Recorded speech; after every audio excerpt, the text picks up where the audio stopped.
So here's an oil balance scenario. Shop buys from a supplier, a warehouse distributor.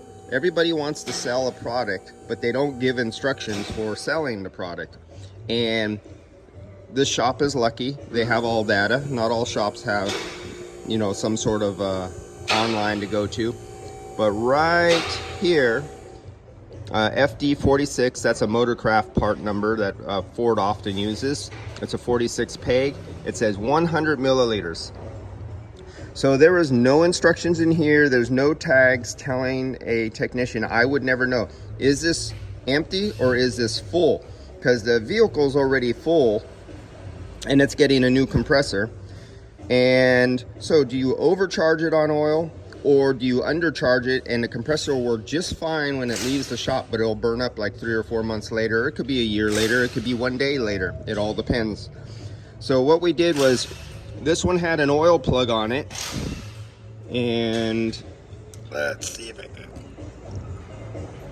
As you can see, a little more is coming out of there. I've been going back and forth and rocking it, trying to get it all out.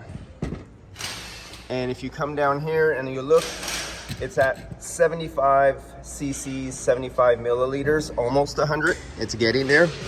So there's probably still oil trapped inside here.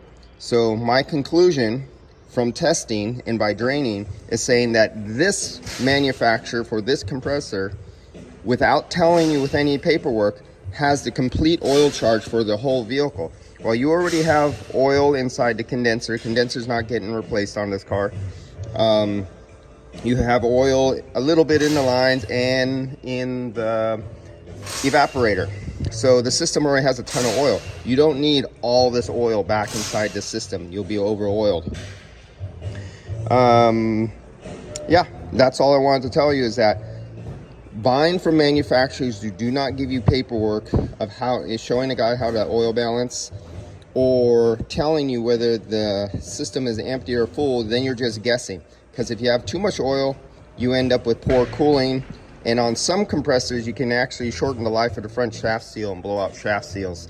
And if you have extremely too much oil, you can actually damage the compressor mechanically itself. That's all on this, just showing you, here's a company who sells something and gives you no instructions of what to do. I wouldn't know what to do. You have to go through a oil balance procedure, drain out all the oil to find out. Don't guess, because too much is bad, too little is bad.